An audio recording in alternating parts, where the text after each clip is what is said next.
Por que é que as vendas têm mudado tanto nos últimos anos? Como é que esta coisa das vendas em empresas começaram? Será que as influências da inovação tecnológica influenciaram assim tanto o percurso das vendas? Em que era estamos atualmente? É este o tema desta apresentação do vídeo de hoje. Venha daí! Olá, sejam mais uma vez bem-vindos ao nosso canal Momentos Business to Business. O tema de hoje, como já referi, tem a ver com uma breve história das vendas. Breve porque é impossível falar de tudo, de todas as empresas que estiveram implicadas no desenvolvimento das vendas.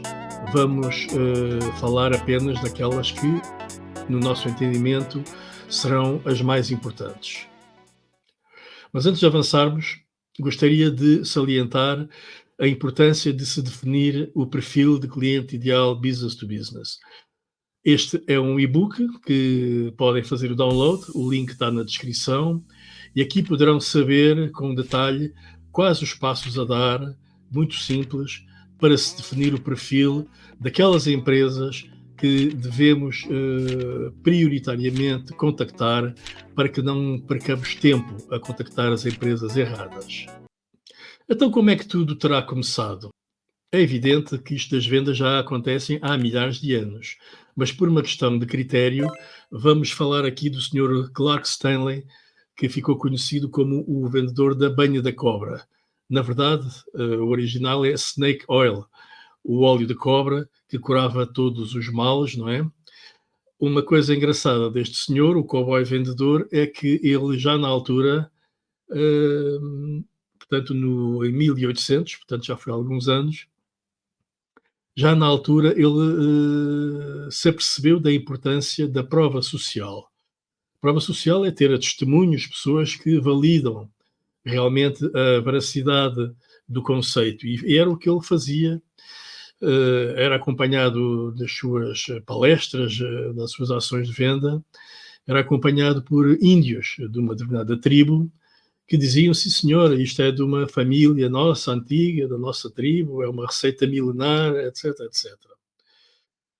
Aqui terá começado aquela ideia do vendedor demasiado persuasor, que era tão persuasor ou tão persuasivo que lhe chamava o vendedor da banha da cobra. Mas vamos agora falar sobre o vendedor persuasor. Eu vou pôr agora aqui a imagem mais relevante, porque o que interessa é a apresentação. Portanto, aqui temos 3 imagens supostas de vendedores persuasivos, insistentes, chatos, assim, é essa a palavra, que é aquela imagem que muita gente tem ainda da profissão de vendas.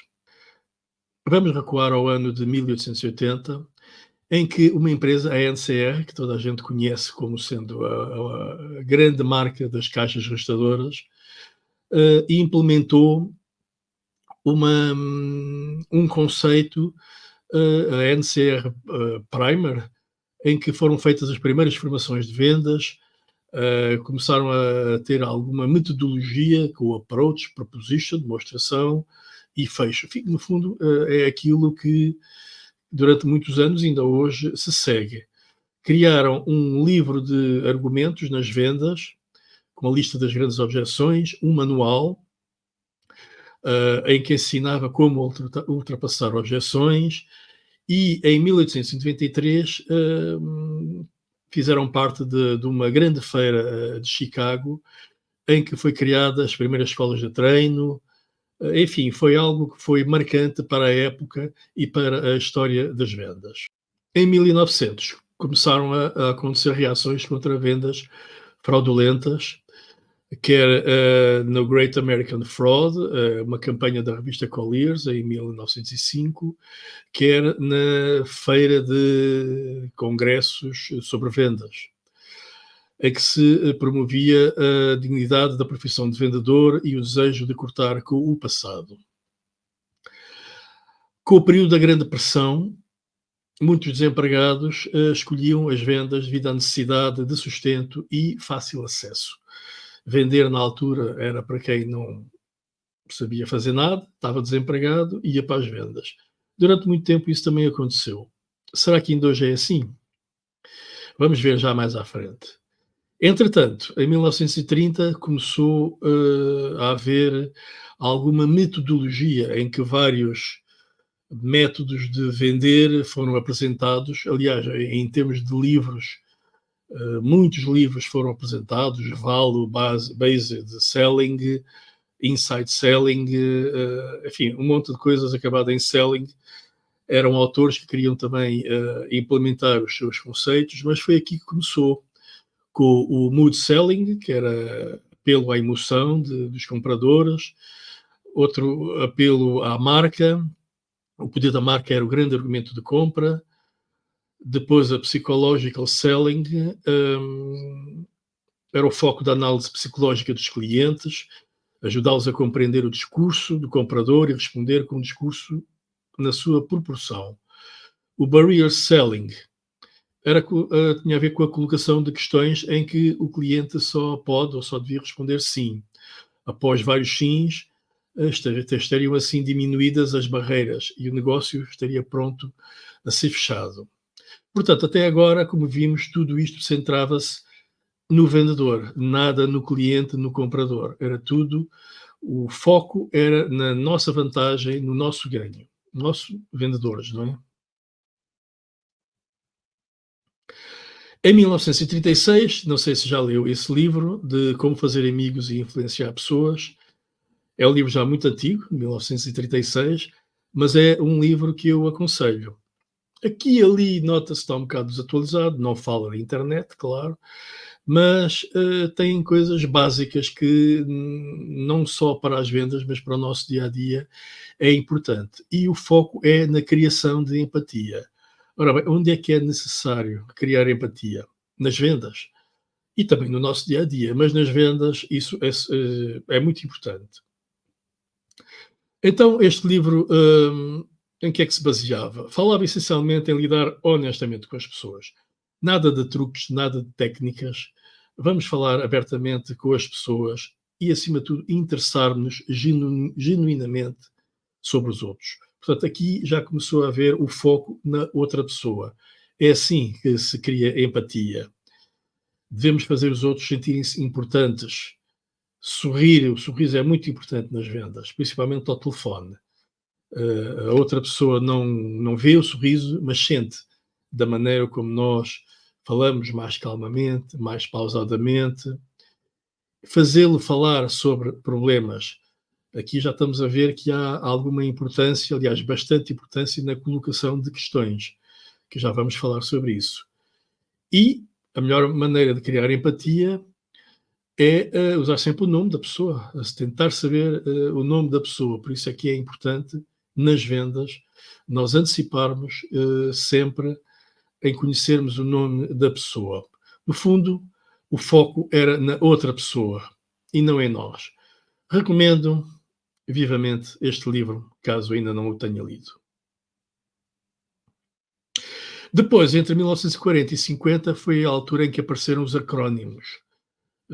Os tais gurus de vendas, os técnicos, os autores também, começaram a introduzir alguns conceitos com acrónimos, que era uma maneira de melhor memorizar os passos a dar nas várias etapas das vendas. Então havia o SEL, por acaso o SEL é um nome engraçado, tem a ver com vendas, não é? Show, Explain, Lead to Benefit, Let Them Talk. Era também conhecido como o Tell-Sell Approach. Depois temos o Adapt, enfim, Assessment, Discover, Activation, Protection, Transition. Enfim, isto no fundo vai dar quase, eu diria quase ao mesmo, porque, mas eram conceitos na altura inovadores. O ARC, que era o Ask, Recommend, Cross-Sell, Close. Também está engraçada esta. A AIDA não é exatamente um acrónimo para as vendas, começou com a publicidade. Este processo psicopublicitário foi idealizado para a publicidade. Toda a gente sabe o que quer dizer AIDA, atenção, interesse, desejo, ação, mas também serve para as vendas, para fazer um e-mail, para fazer um script de uma chamada telefónica, até o nosso posicionamento no LinkedIn. Nós temos primeiro que chamar a atenção, depois o interesse, o desejo e a ação. Isto são apenas alguns, houve muitos mais acrónimos, ainda hoje há muitos mais acrónimos. A Xerox Corporation, há uns anos chamava-se Rank Xerox, penso eu, se a memória não me falha, foi uma outra empresa que investiu bastante na, na inovação da forma como se vende. Foi praticamente uma escola de vendas, não é? Quem tenha andado na Xerox sabe o empenho que a empresa fazia na formação dos vendedores, dos conceitos. Era quase, quem tem andado na Xerox, era quase como uma garantia de ter sido, ou pelo menos ter sido bem formado em vendas.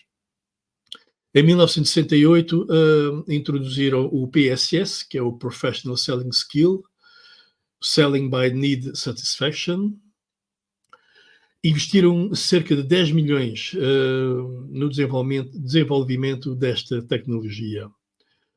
Em 1972, criaram a divisão Xerox Learning System, apenas para vender esta técnica de vendas.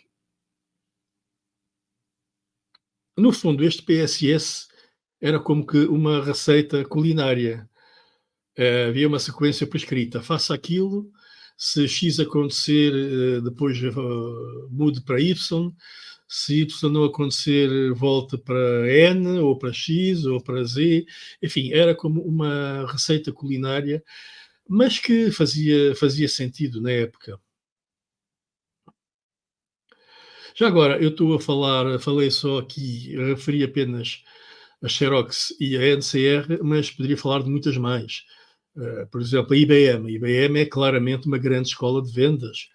A 3M Minnesota, aquela que inventou estes papelinhos, também foi uma empresa de referência nas vendas. Em Portugal temos a Regis Conta. Eu também foi lá que eu comecei a minha atividade de vendas, não é? Estive lá cerca de 3 anos. Foi mais conhecida por causa também da publicidade, o homem da Regis Conta, aquele slogan muito conhecido, aquela máquina. Mas realmente eles punham, e eu fui testemunha disso, punham muito foco na formação, todos os dias, logo de manhã, teatro de vendas, técnicas, como é que se quebra o gelo, enfim, conceitos claramente ultrapassados, não é? Técnica das alternativas. Aliás, na altura, os métodos persuasivos abundavam as técnicas. Por isso é que eu hoje em dia não gosto de falar em técnicas. As técnicas estão obsoletas. Os clientes do outro lado já conhecem essas técnicas todas. Mas vamos mais à frente falar sobre isso. Portanto, em resumo, o vendedor persuasor tinha uma venda agressiva. Era quase uma luta diária, quer a marcar uma reunião por telefone, quer pessoalmente. Era uma luta diária, técnicas manipulativas em que o cliente resistia até não aguentar mais. E, acima de tudo, o pior é que se focava apenas no seu produto e serviço. No nós somos isto, nós temos aquilo, temos X anos de experiência, pronto. O treino era não em contornar objeções, mas no confronto de objeções. Muitas chamadas frias, imensas. Enfim, é quase um tipo de venda ou de vendedor extinto. Pelo menos quero acreditar que esteja quase extinto, porque nos dias de hoje este tipo de técnicas não funciona. Agora vamos passar para o vendedor consultor. O vendedor consultor, eu digo que é a era 2, começou com a publicação deste livro, em 1970. Mas mais tarde é que começou a ser mais pertinente. Este é um livro que também recomendo, é um livro denso, mas é um livro para quem está em vendas e queira fazer das vendas a sua profissão a sério, é um livro que deve ser lido e estudado. Não é só ler, há que estudar, apontar as coisas principais. É claro que um livro de 1970 ainda não fala de internet, nem de LinkedIn, mas há lá conceitos que ainda são importantes. Ora bem, quais são as características da venda consultiva? Foi a primeira vez em que se pôs o foco não em nós, mas no cliente, nos problemas do cliente. Tal como o médico pergunta ao cliente como é que se sente, como é que não se sente, que dores é que tem, etc. O vendedor consultor é um pouco isso, foca-se, começou a focar-se na outra pessoa. Portanto, o consultor identifica o problema do cliente em termos financeiros, identifica a solução de melhoria para o problema, ele assume a posição de responsável do projeto, aceita a responsabilidade da sua performance. E só nesta altura, só nesta fase, é que começamos a mencionar os nossos produtos ou serviços que eventualmente poderão servir para melhorar a situação do cliente ou do potencial cliente em causa. O consultor apresenta a proposta de parceria aos diretores da empresa no sentido de implementar o seu sistema para melhorar o problema ou resolver o problema.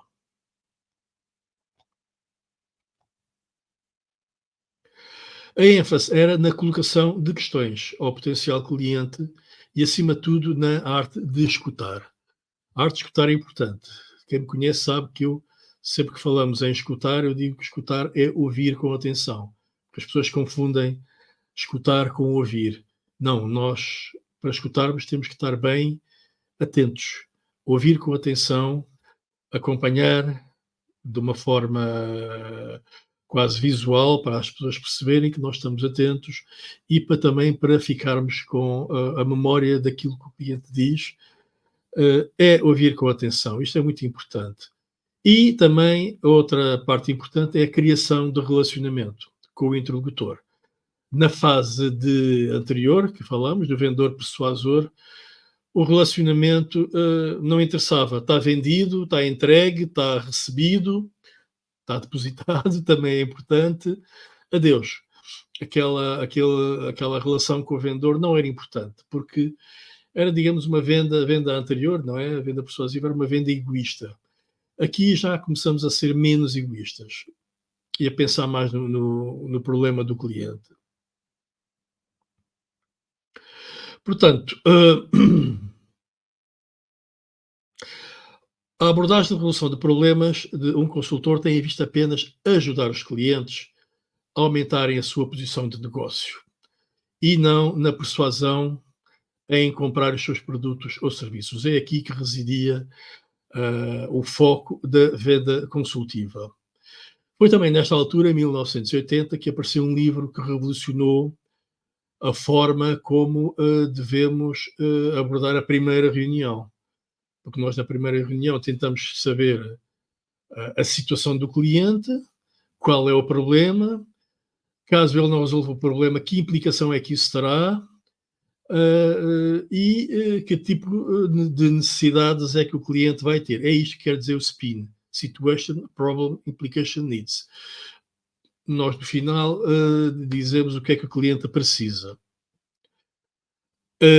Este livro é também um livro obrigatório. É daqueles livros mesmo que, se pudessem escolher só um, eu diria que para escolherem estes, porque este livro, deste autor, é antigo, 1980, mas está completamente atual. Quais foram as críticas à venda consultiva? Eram pouco eficazes, ou são pouco eficazes à medida que a venda se torna mais complexa, com mais stakeholders envolvidos e com mais risco. Porquê? Porque o relacionamento é importante, mas há que criar uma certa tensão construtiva na relação, para a relação não ser uma relação de conveniência. Aqui temos que, daqui a bocado já vamos falar, temos que dizer que, entretanto, aconteceram inovações tecnológicas que fizeram que tudo isto se alterasse, e nós já vamos falar sobre isso. É isto mesmo que está aqui neste quadro a seguir. As mudanças tecnológicas começaram a alterar o comportamento de compra. Portanto, mas isto, a venda consultiva é um tipo de venda que continua atual, é mais eficaz para a venda de pequenas e médias empresas, já não vai ser tão eficaz quando a venda se torna mais complexa. E vamos ver porquê. Entretanto, em 2000 aparece outro livro que é o Solution Selling. Eu também já li este livro, sinceramente, há algumas diferenças conceptuais em relação ao livro anterior que eu recomendei, do, do vendedor consultor, da venda consultiva. São praticamente na mesma altura e o foco aqui é nas necessidades do cliente para se encontrar uma solução. No fundo, se bem me lembro do livro, os passos são quase os mesmos, não acho que haja muita diferença. Só que o livro é mais atual que o anterior. O foco era nas necessidades. Este livro foi bastante confrontado com um artigo chamado The End of Solution Sales. Os autores são os mesmos autores de um outro livro que já vou falar sobre a venda desafiadora, de Challenger Sale. Então, o que eles diziam é que as empresas já equipadas com departamentos de compra sofisticados, o conhecido procurement, podiam facilmente definir soluções por si mesmas, sem terem de recorrer a vendedores. Isto porquê? Porque, entretanto, a profissão de compras, os compradores, com a nova tecnologia que começou a acontecer, eles tinham meios de evitar vendedores. Portanto, este tipo de venda de soluções, foi posto em causa. Em resumo, o vendedor consultor, a ênfase era na colocação de questões. Treinados na arte de escutar, criação de relacionamento, eram os autênticos problem solvers, não é? A solução, o foco era na resolução de problemas e são eficazes na venda a pequenas e médias empresas.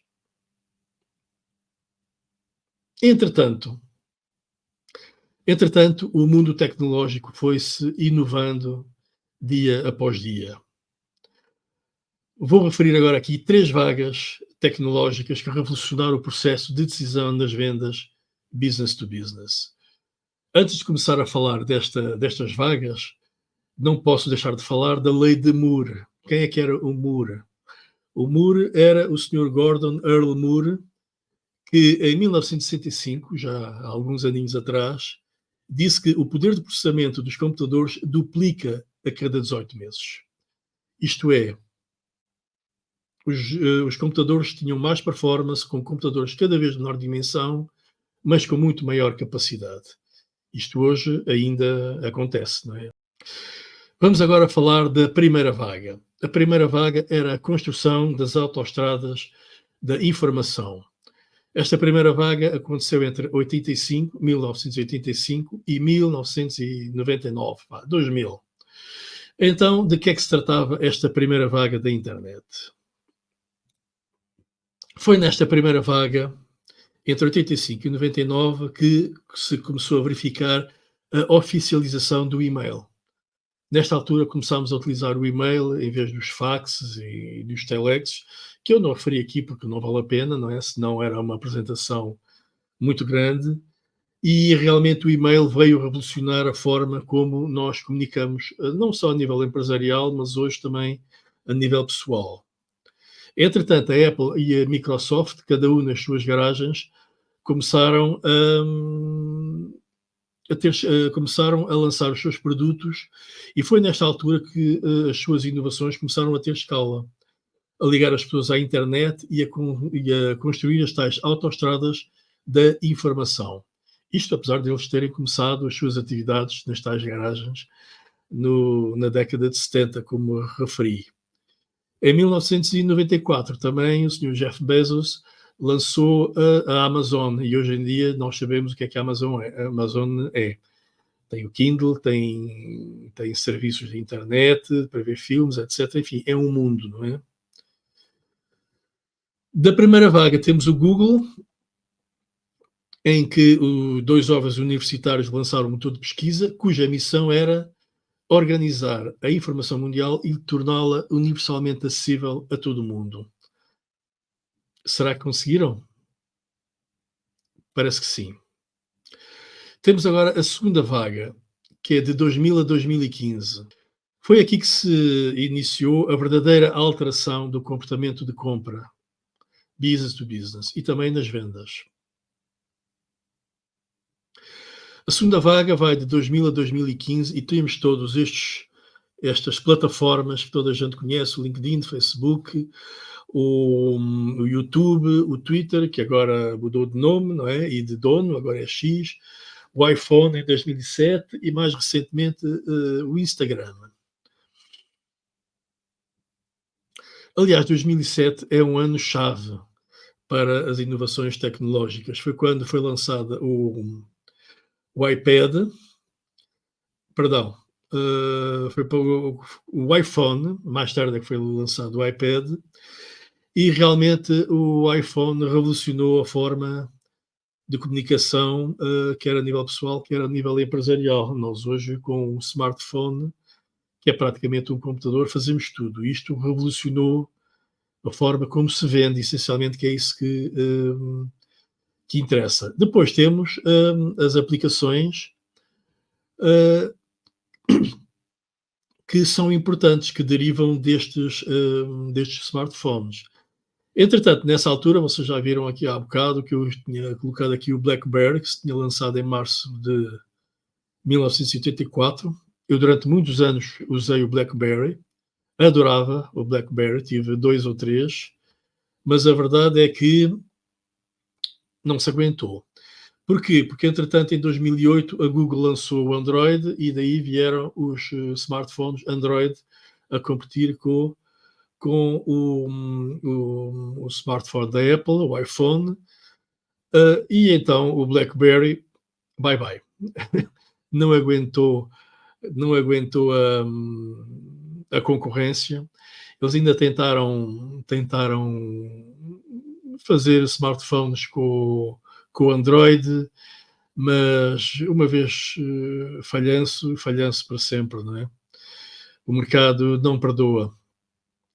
Há aqui uma plataforma de software que pouca gente conhece ou refere, chama-se Hadoop, que é uma plataforma que tornou acessível o armazenamento de grandes volumes de dados.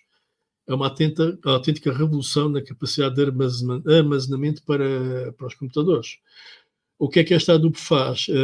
Permite-nos, por exemplo, hoje podermos colocar o nosso IRS na plataforma do Portal das Finanças, irmos a outros tipos de portais necessários, não é? Fazemos comparações de viagem, enfim, tudo que seja produtos que hoje em dia conhecemos, com o Airbnb, a Uber Eats, etc., eles todos têm que lidar com grandes volumes de dados. E se não fosse esta plataforma, nada disso seria possível. Em 2010 apareceram outras plataformas, aplicações, não é, que toda a gente conhece. Uns compraram outros, etc. E, entretanto, entramos na terceira vaga, em 2016, que é a internet de todas as coisas. Foi aqui, a partir daqui, que confirmamos as potencialidades da inteligência artificial, que tem dado pano para mangas. Claro que nesta terceira vaga também há uma plataforma chamada TikTok. Eu não tenho TikTok, penso que é para partilha de vídeos de curta duração, é um sucesso, mas acho que é mais utilizado para o mercado de consumidor final. E acho que não tem muito sentido no business to business. Digo eu, se estiver enganado, diga-me aqui o porquê eu estou enganado. Mas como não tenho, é por isso que digo isto. Ora bem, por aqui começa a aparecer a inteligência artificial. Nós hoje conhecemos o Chat GPT da empresa OpenAI. Chat GPT que quer dizer Generative Pre-trained Transformer.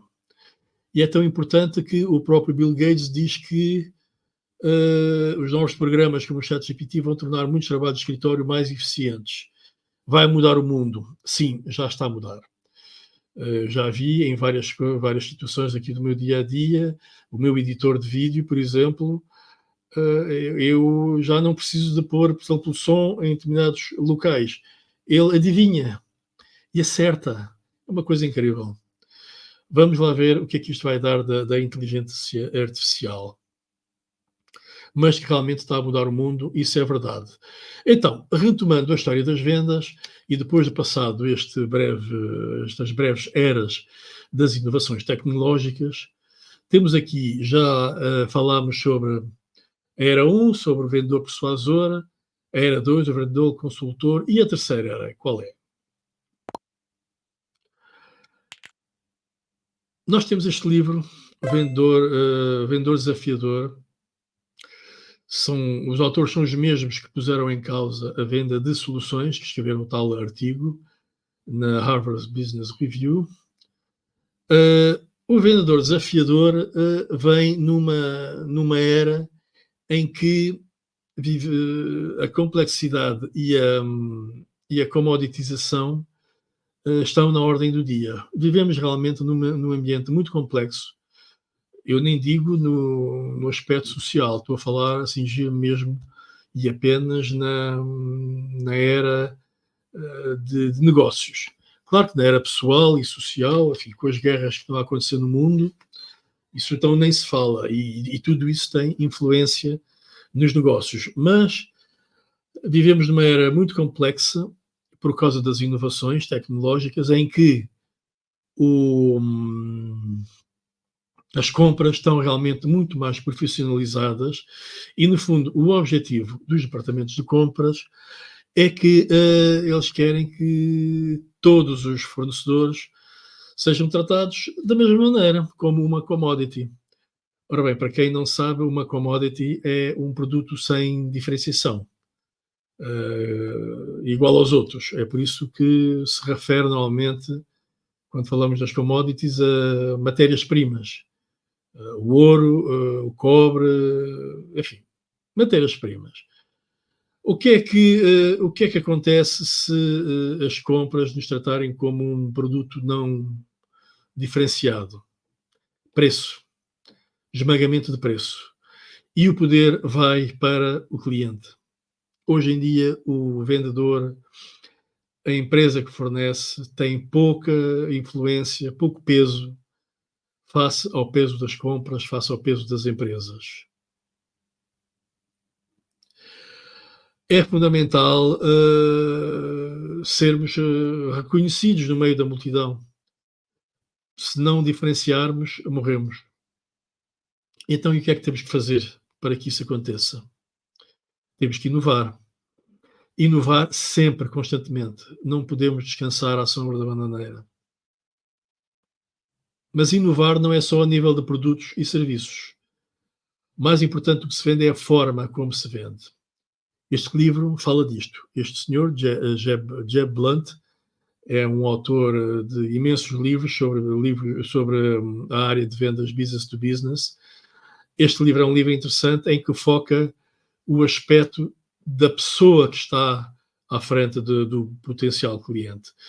Os clientes, nesta era de diferenciadora, ou challenger, ou desafiadora, perdão, não compra só os produtos e os serviços, porque hoje em dia rapidamente os produtos ou serviços são copiados. E é o vendedor que faz essa diferença com a forma como se vende. Vamos introduzir aqui um outro conceito que apareceu neste livro, mais um livro que eu recomendo. Se você é um vendedor desafiador, vai ter que ler muitos livros. É aqui que está o conhecimento. Este livro se chama Social Selling, Técnicas para Influenciar Compradores e Changemakers. Changemakers, digo já que são Stakeholders, mas são stakeholders internos das empresas especiais. Quem são os changemakers? O que é que eles são? São stakeholders internos das empresas que vivem para trabalhar e não trabalham para viver. Eu aqui estou a citar o livro, o autor do livro que, a dada altura, escreveu isto. Eles dominam a internet e é a eles que o chamado C-Level recorre sempre que tem um problema. Não decidem, mas têm um poder de influência muito grande. Por isso é que são importantes no processo de decisão das empresas. Vamos agora aqui fazer uma rápida comparação entre o velho paradigma das vendas e o novo. No velho paradigma, o vendedor tinha como ação prioritária contactar o decisor final. Era ir ao chamado VITO, Very Important Top Officer.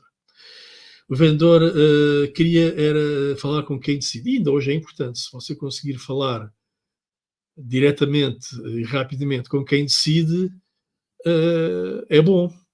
O problema é que ele não está assim tão acessível como estava há uns anos atrás. Já vamos ver porquê.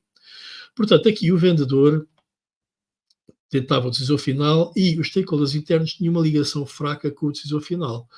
Havia aqui uma troca de informação apenas e era este o circuito do velho paradigma, quando o vendedor queria contratar uma empresa. Hoje em dia, e à medida que a venda se torna mais complexa, o vendedor tem uma ligação fraca com o decisor final. Troca conhecimento com os changemakers, porque estas pessoas, os stakeholders, estão ávidos de conhecimento, e é entre os stakeholders internos e o decisor final que há uma interação prioritária. É também aqui que nós conseguimos arranjar o sponsor, que é aquela pessoa específica que nos vai ajudar no processo de decisão. Eventualmente até poderá vender por nós, se for bem brifado sobre o assunto. Portanto, aqui a relação entre o vendedor e o decisor final já é fraca. Porquê que é fraca? Porque hoje em dia as comunicações fazem-se muito mais rapidamente. E a verdade é que nós hoje temos menos tempo. E imagine um CEO de uma empresa, um decisor final. Não tem tempo, ou tem muito pouco tempo. Conheço decisores finais, CEOs das empresas, que dizem taxativamente às telefonistas para não passar telefonemas de vendedores, para passar à pessoa da área ou para as compras. Não há tempo. E então o que fazer? Ora bem, eu tenho aqui este quadro. Isto não tirei de nada, é um processo empírico, fruto da minha experiência e da minha visão. Se não concordar, pode pôr nos comentários que não concorda e diga porquê, porque estamos sempre a aprender, não é? Então, aqui temos um eixo, que é o eixo da transação. Portanto, as vendas caracterizam-se pelo seu momento de transação. Do lado esquerdo, temos uma transação imediata. É aquela compra quase impulso, que não precisamos contratar vendedor nenhum. E a nível das empresas, onde é que nós vamos fazer essa compra? Na internet. Portanto, aqui há pouco risco. À medida que este aqui supostamente estamos no meio da transação, à direita é quando a transação é mais complexa, em que o risco é elevado. Portanto, nesta primeira fase, em que há pouco risco, a venda online funciona perfeitamente. Uma empresa não tem que chamar nenhum vendedor, a não ser que já esteja habituado àquele fornecedor habitual que vai lá, tipo vendedor de fiambre nos restaurantes, e mesmo assim, e diz vendedor de fiambre, diz de café, pronto, aquela venda rotineira, então quanto é que precisa e tal. Nas empresas duvido que isso hoje aconteça, porque as próprias empresas fornecedoras já têm plataformas de internet para esse tipo de produtos mais rápidos. À medida que o momento de transação vai avançando para uma maior complexidade, temos aqui uma figura muito importante e cada vez mais importante nas PMEs, principalmente, e não só, que é o inside sales. Muita gente pensa que o inside sales só faz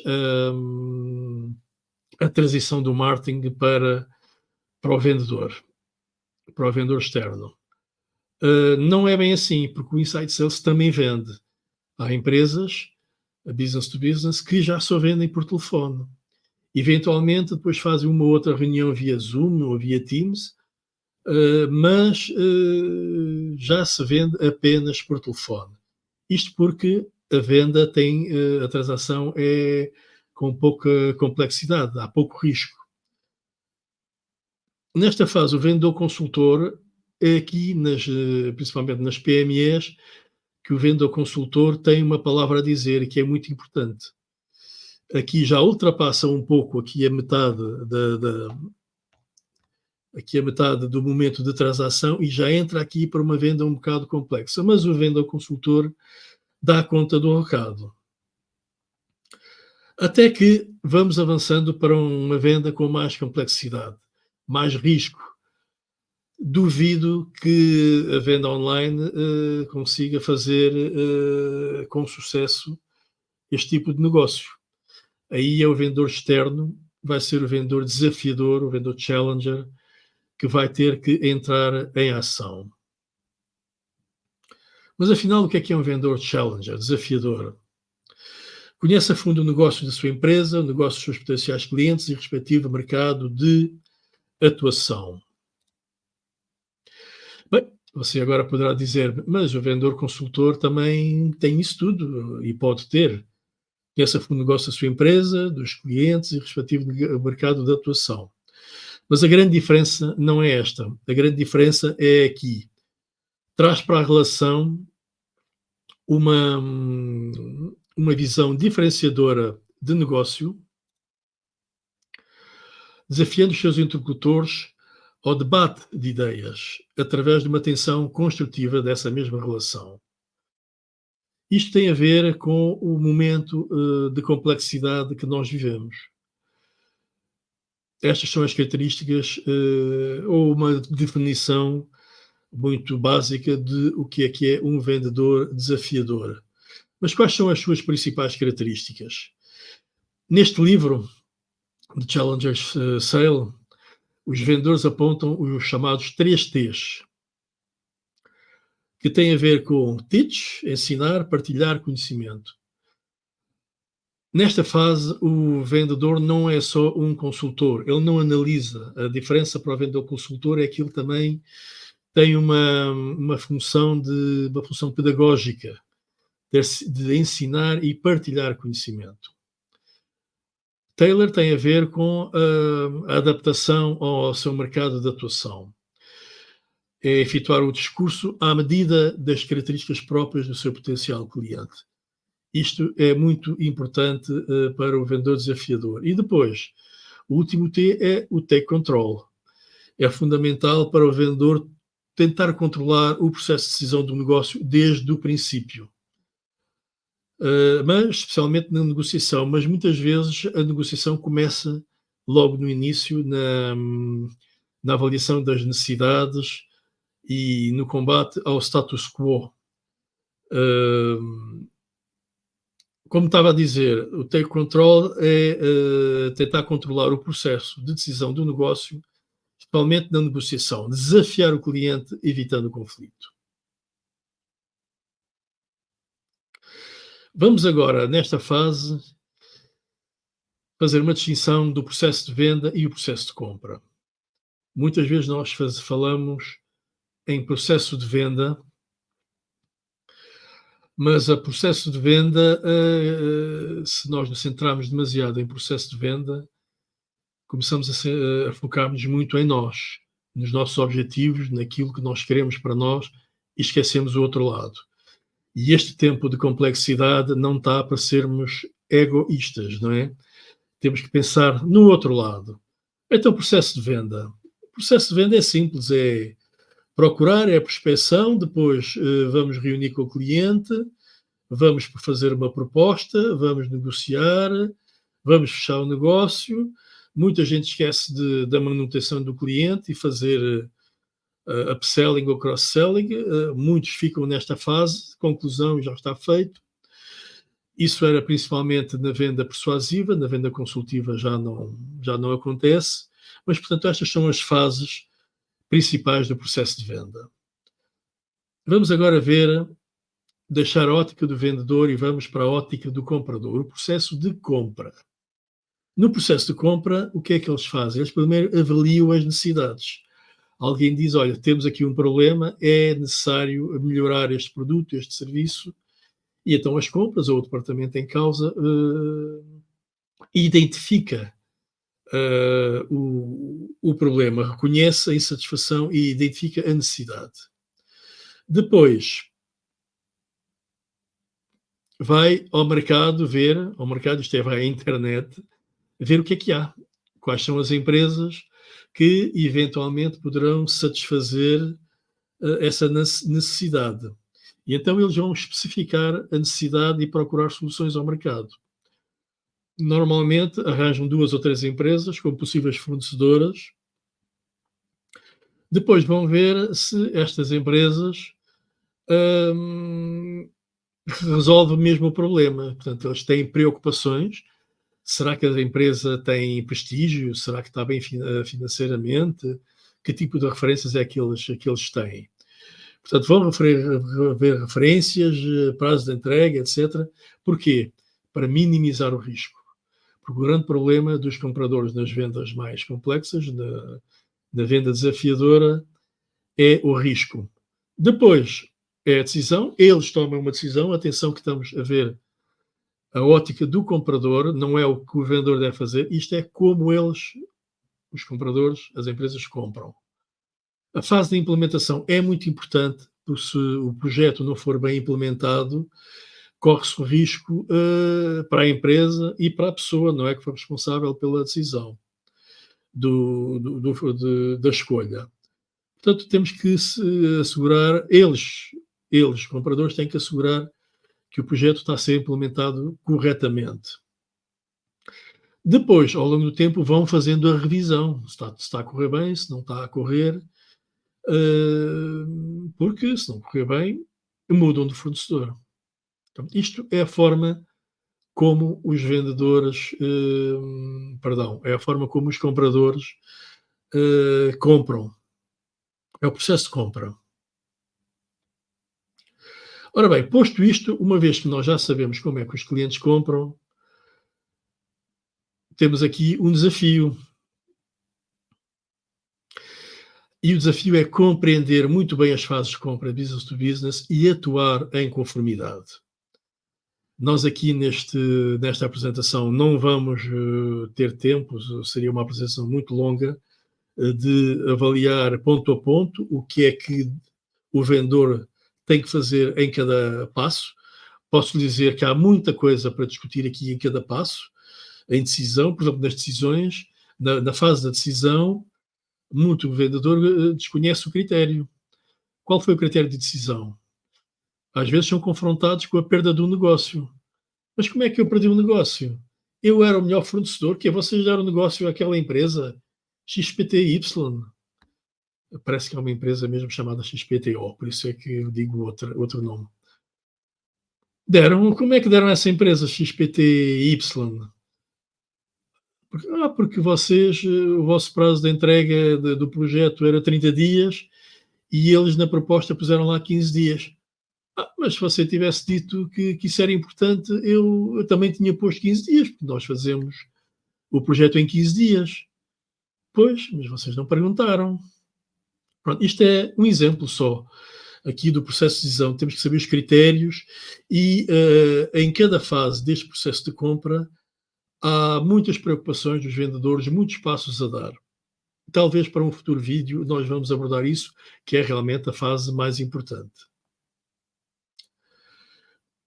Certamente você que é vendedor já conhece este eixo em que nos 100% do processo de compra, o vendedor só é chamado quase a 60%, 57% do processo.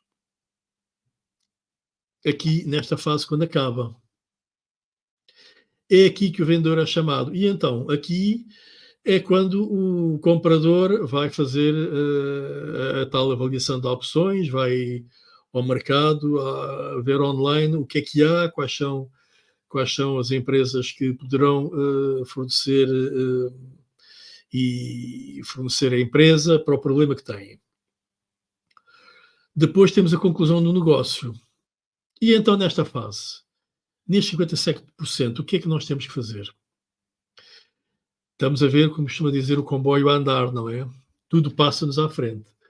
E, estatisticamente, e posso dizer que eu sei disso por experiência própria, quando nós somos contatados por nós vendedores, os melhores negócios, vou dizer de outra maneira, os melhores negócios, por exemplo, no meu caso pessoal, os melhores negócios são aqueles que sou eu que tomo a iniciativa, que a minha empresa toma a iniciativa de angariar as leads, marcar a reunião. Esses são os melhores negócios, porque quando é ao contrário, quando sou contactado, sou eu e muitas mais empresas. Aí entramos em leilão. Normalmente, não é sempre, normalmente é preço. O melhor preço é que entra. Mas nem sempre. Mas esta fase é importante para o vendedor. É aqui que entra o conhecimento. É aqui que a empresa tem que ser smarting. O que é isto? É a mistura do sales com o marketing. Se conseguirem ver, portanto, este é um livro, não é, do mesmo autor do Social Selling, ou mesmos autores, que eu também recomendo, claro, mas eu gostei mais do outro, devo dizer que gostei mais do livro do Social Selling do que este. Não quer dizer que este não seja mau, é bom. Mas aqui para o caso, se tiver que escolher apenas um, escolha o outro, do Social Selling. Mas ele aqui explica como é que a empresa deve ser smarting, isto é, deve trabalhar em conjunto com as vendas e com o marketing. É aqui nesta fase que entra também o marketing de conteúdos, isto sem falar no LinkedIn, claro. Se nós não colocarmos artigos no LinkedIn, se nós não chamarmos a atenção, lembra-se que eu falei há bocado à Ida, e se nós não partilharmos conhecimento, os negócios passam-nos ao lado. Portanto, é importante nós, nesta fase, fazermos aquilo que eu chamo de marketing de ação. Fala-se muito do marketing de atração, mas nós não podemos estar à espera que o cliente nos contacte. O inbound marketing. E eu estou à vontade porque a minha empresa chama-se também marketing, Behavior Marketing. Mas é importante também o marketing de ação, o outbound, a iniciativa. Isto tudo porque nós é nesta fase que temos que provocar a mudança. Como é que quais são os desafios deste vendedor desafiador? Ele tem que ser especialista na área de negócio que atua, tem que saber de tudo. Trabalha na área química, a área química não pode ter segredos para ele. Ter que ter conhecimento, não só da área de negócio em que trabalha, mas do conhecimento dos negócios em geral, porque é esse conhecimento que ele vai partilhar com o cliente.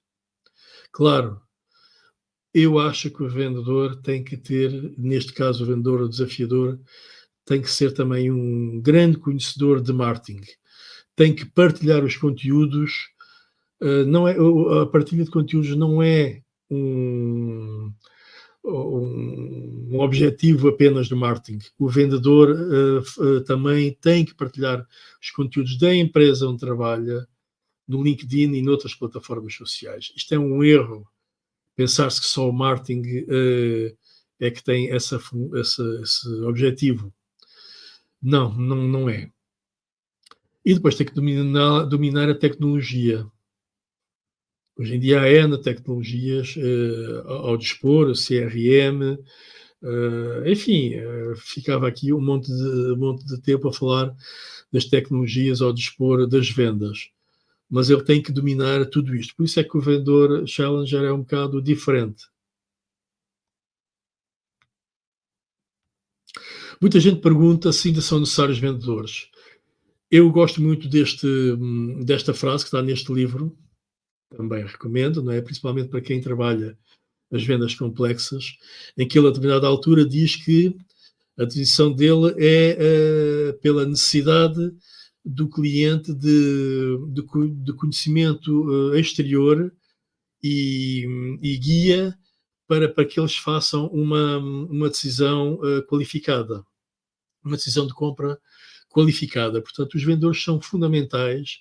Portanto, o vendedor externo é outside expertise, é o conhecimento externo que vem do vendedor, porque é ele que os vai ajudar na tomada de decisão na compra.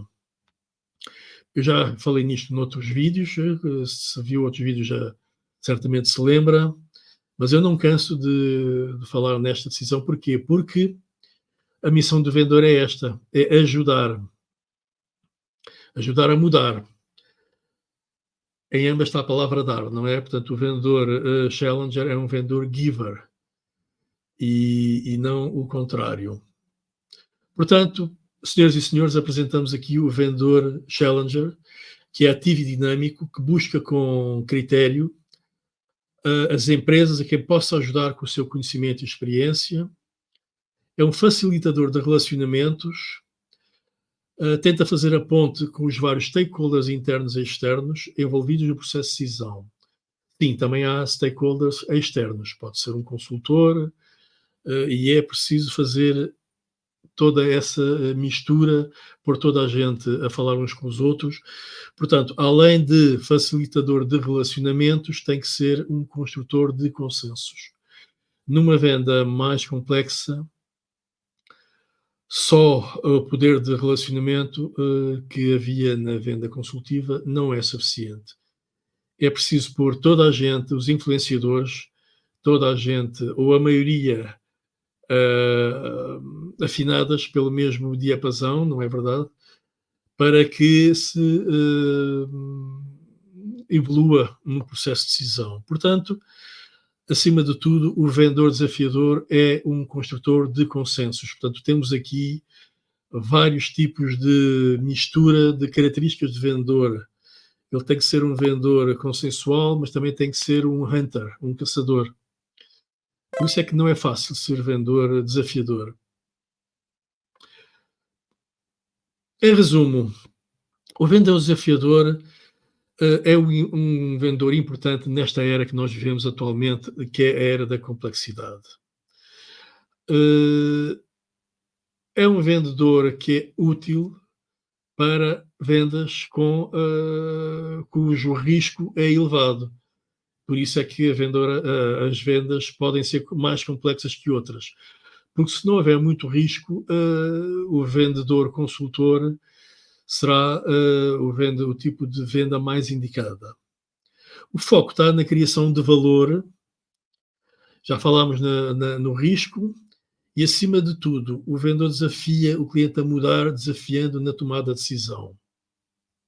É também aqui uma relação de parceria, uma parceria longa, mais longa que as eras anteriores. Portanto, este, em resumo, é aquilo que tínhamos para dizer em relação ao vendedor desafiador e às 3 eras das vendas. E pronto, espero que esta apresentação tenha sido do seu agrado. Marcamos encontro para o próximo vídeo. Até lá, desejo-lhe muitos e bons negócios.